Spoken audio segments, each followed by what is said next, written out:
یہاں شہر سری نگر سے ایک لڑکے نے مجھے فون کیا, میں نہیں جانتا اسے.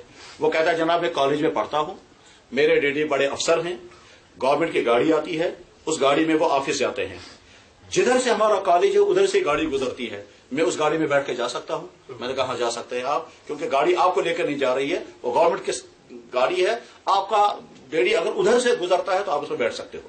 کہنے لگا ٹھیک. اگلے دن پھر لڑکے نے فون کیا, کہنے لگا جی میں نے سنا ہے جب میں اس گاڑی میں بیٹھوں گا تو تھوڑا سا تیل زیادہ خرچ ہو جائے گا, اب مجھے بتائیے اس میں بیٹھنا جائز ہے ناجائز؟ ہمارے اس سماج میں ایسے ڈائمنڈ بھی ہیں جو یہ بھی سوچتے ہیں. تو میں نے کہا یار تمہاری سوچ کتنی عمدہ, کیا پڑھتے ہو تم؟ کہنے لگا کچھ ٹی ڈی سے پڑھتا ہوں یا کیا بتایا فرسٹ ایئر پر, لیکن یہ سوچ بھی ہے کہ شاید میرے اب اس گاڑی میں بیٹھنا جائز نہیں. ایک کیس. دوسرا کیس دیکھیے, ایک دفتر کے ملازمین نے فون پر بتایا, کہنے لگا ہمارے صاحب جو ہیں وہ 12 بجے نکل جاتے ہیں جمعہ پڑھنے کے لیے اور 3:30 4 بجے واپس آتے ہیں. میں نے کہا کہاں جاتے ہیں جمعہ پڑھنے کے لیے؟ کہنے لگا حضرت بل. میں نے کہا کس؟ کہنے لگا گورنمنٹ کی گاڑی میں حضرت بل جمعہ پڑھنے جا رہے ہیں. ٹھیک نام ہے حضرت بل. حضرت بل اس کا انکار کون کرے گا؟ اگر کوئی انکار کرے گا کہنے لگا یہ جو ہے یہ اولیاء کو مانتے نہیں. آپ گورنمنٹ کی ڈیوٹی چھوڑ کر کے 3.5 4 گھنٹے دفتر میں غائب ہو جا کر کے آپ جمعہ پڑھنے جا رہے ہیں, گورنمنٹ کی گاڑی لے کر جا رہے ہیں. گاڑی لے کر جانا وہ بھی حرام, اور یہ ڈیوٹی سے غائب رہنا یہ بھی جائز نہیں. جمعہ پڑھنے کے لیے آپ جا سکتے ہیں لیکن صرف اتنی دیر جتنی دیر جمعے کی نماز ہوتی ہے, اس کے علاوہ نہیں. حتیٰ کہ واز بھی نہیں سن سکتے. جو گورنمنٹ کا ملازم ہے اگر وہ یہ پوچھے گا کہ جمعے کے دن مجھے نماز پڑھنے کے لیے کتنا وقت لگانے کی اجازت ہے, جواب ہے کہ صرف اتنی دیر جتنی دیر میں آپ 4 سنت خطبہ اور فرض پڑھ سکیں, بس. باقی وقت آپ کا گورنمنٹ کا ہے, اور وہ گورنمنٹ کا نہیں, وہ عوام کا وقت ہے. تنخواہ گورنمنٹ سے لے رہے ہیں عوام کی خدمت. ہمارے یہاں حلال و حرام کی مزاج نہیں ہے, اس کی وجہ سے آدمی کیا کیا کرتا ہے. تو حلال کی مثالیں بھی عجیب ہمارے سامنے ہیں اور حرام کی مثالیں بھی ہمارے سامنے عجیب. ایک شخص نے جہاں کشمیر میں وہ جو آپ نے دیکھا ہوگا مکی کا پودا جب بنتا ہے اور جہاں وہ مکی کے دانے بنتے ہیں, مکئی وٹ, اس کے اوپر وہ بال جیسے ہوتے ہیں, کیا وہ سمجھ؟ وہ بال اس نے بہت سارے جمع کیے اور جمع کر پانی میں بھگائے. پانی میں بھگانے کے بعد پھر جب وہ تر ہو گئے اس کے بعد پھر ایک یلو کلر کا وہ لایا اور اس میں زعفران کا تھوڑا سا قطرے ڈالے, اس کے بعد گڑ, اور وہ سارا اس میں ڈال کر کے جب وہ بھیگ کر کے تیار ہو گئے تو بعد میں کہا اصلی کشمیری زعفران, اصلی کشمیری زعفران. اور اس کا پیک جب کیا تو اصلی کشمیری زعفران نام کے بیچتا. یہ فراڈ بھی انسان کرتا ہے, وہ فراڈ بھی کرتا ہے. یہاں کشمیر کے بے شمار لوگ اس وقت امرتسر کے شال بیچ رہے ہیں ہندوستان کے مختلف شہروں میں کشمیری کے نام پر. کیا اس کے معنی یہ نہیں ہے کہ ہماری انڈسٹری تباہ ہو جائے گی؟ جب وہاں کے لوگوں کو یہ پتا چل جائے گا یہ کشمیری امرتسری شال بیچتے ہیں کشمیری کے نام پر, ہم کیوں نہیں پھر امرتسر والوں سے خریدیں گے ان کشمیریوں کو؟ تو گویا ایک طرف سے ہم یہاں کی انڈسٹری کو تباہ کر رہے ہیں اور دوسری طرف سے ان کا مال بیچ رہے ہیں. وہ خود ہی اپنا مال بیچنے کے لیے جائیں گے تو کشمیری بیچنے والا بھی پیچھے ہٹ جائے گا اور یہاں کی انڈسٹری بھی بیٹھ جائے گی. وجہ ہوگی حرام سے نہ بچنے کا. ایک شخص نے مجھے فون پہ بتایا کہ لگا جی میری بیٹی بیمار ہو گئی ہے, ایک ہی بیٹی ہے, بڑے شوق سے میں نے اسے پڑھایا تھا اور بہت ہائی تعلیم پڑھ رہی تھی, مگر اچانک پتا چل گیا بیمار ہو گئی ہے اور بلڈ کینسر دلی میں. میں نے کہا اللہ تعالیٰ شفا عطا فرمائے. ساتھ میں کہتا ہے کیا شفا, کہاں ملے گی اب شفا؟ میں نے کہا خیریت. کہنے لگے کیا بتاؤں گا, میں مرغوں کا کام کرتا تھا اور جموں سے مرغوں کا ٹرک چلتا تھا. وہ کبھی حال راستہ خراب ہونے کی وجہ سے, کبھی ہڑتال ہونے کی وجہ سے ٹرک راستے میں 2-4 دن رک گیا, مرغے سارے مر گئے. اب ہم نے سوچا نقصان ہو جائے گا, تو ہم نے وہ کچھ لوگوں سے بات چیت کرنے کے بعد وہ مرغوں کی جگہ ہم کے گردنیں کاٹتے تھے, تیر نکالتے تھے اور اس کے بعد ان کو بیچتے تھے. مرے ہوئے مرغے جب بیچے, اب پیسہ کمایا, پیسہ کمانے کے بعد پھر اب بڑے شوق کے ساتھ اپنی بیٹی کو اس نے پڑھایا, بڑے شوق کے ساتھ اس کا دھوم دھام کے ساتھ لاکھوں کی شادی کرنی تھی.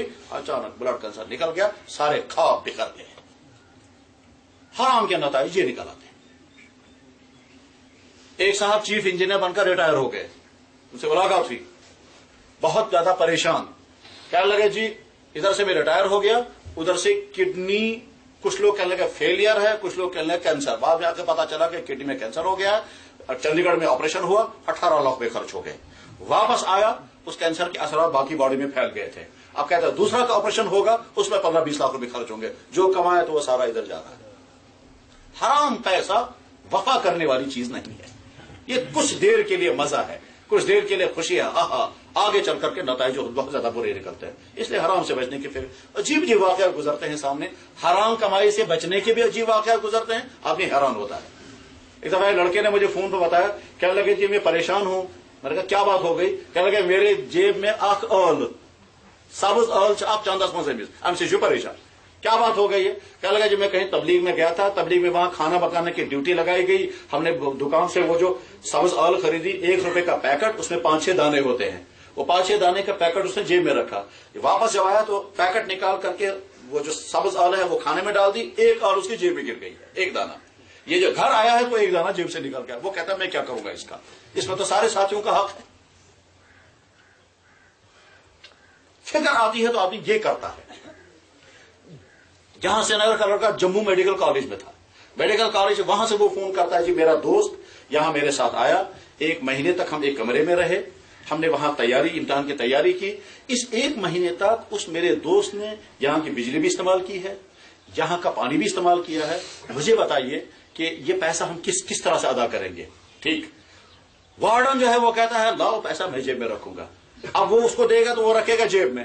ادھر سے یہ لڑکا چاہتا ہے کہ نہیں صاحب میرے دوست نے جو بجلی استعمال کی ہے وہ اس کے لیے جائز نہیں تھی، بجلی تو صرف ہمارے لیے، وہ تو یہاں کا اسٹوڈنٹ تھا ہی نہیں. اس لڑکے کو یہ فکر ہے. اور ادھر سے وارڈن کہتا ہے یہ پیسہ لا کے مجھے دے. میں نے کہا وہ وارڈن مسلمان ہے، غیر مسلم کہتا ہے وہ بھی مسلمان. ادھر کا مسلمان وہ کہتا ہے لا کے مجھے دے دو، اور ادھر کا مسلمان فکر کرتا ہے.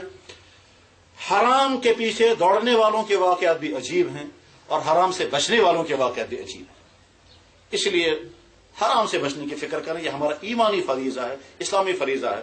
حدیث میں ہے اللہ کے نبی علیہ السلام نے فرمایا قیامت کے دن 1 انچ ہٹ نہیں سکتے جب تک یہ نہیں بتاؤ گے کہ تم نے کمایا کیسے تھا، کمائی کے ذرائع تمہارے کیا تھے، صحیح تھے یا غلط. اور غلط ہے. ایک میرے بھائی یہیں شہر میں ہیں، انہوں نے مجھے بتایا، کہنے لگے جی ایک دکاندار تھا، اس کی دکان پہلے ہی خالی ہو گئی تھی. اب جب سیلاب آیا تو اس نے وہ ٹوٹی پھوٹی بوریاں شوریاں لا کر کے دکان میں رکھی، اس کے فوٹو تیار کیے، اور فوٹو تیار کرنے کے بعد گیا انشورنس کمپنی والوں کا، دیکھو جی کتنا نقصان ہوا ہے. اور تھا ہی نہیں وہاں مال، اور لے کر کے پھر 20 لاکھ روپے کی 12 لاکھ روپے انشورنس سے اس نے لے لیا پیسہ. یہ حلال ہے اس کے لیے حرام. میں نے کہا تمہارا حلال ہے یا حرام یہ اس کو پوچھنا چاہیے، پوچھتے ہو تم. جس کو کھانا ہے اس کو تو فکر ہی نہیں ہے کہ میں کھاؤں یا نہ کھاؤں، حلال ہے یا حرام. تم پوچھ رہے ہو حالانکہ تمہارا کیس ہی نہیں ہے. حلال و حرام کی ہمارے یہاں تمیز نہیں. اس کے نتیجے میں بہت ہی زیادہ ظلم یہاں کے دفتروں میں، چاہے وہ پولیس کے ادارے ہوں چاہے تعلیمی ادارے ہوں. یہاں کا ڈاکٹر یہ کہتا ہے آپریشن نرسنگ ہوم میں، حالانکہ یہاں کر سکتا ہے وہ، مگر نہیں کرے گا کیونکہ وہ اس کو پیسہ لے رہا، کمیشن لینا. یہ مزاج جو پیدا ہو جائے کیسا، پیسہ آئے بعد میں کسی کا کچھ بھی ہو جائے، پیسہ آئے چاہے کچھ بھی ہو جائے. فراڈ چیزیں بیچنا، نقلی چیزیں بیچنا، غلط چیزیں بیچنا، غلط ریٹیں لگانا، کام نہ کرنا، یہ سارا بس حرام کی فکر. حرام سے بچنے کا عہد کرنا چاہیے. بس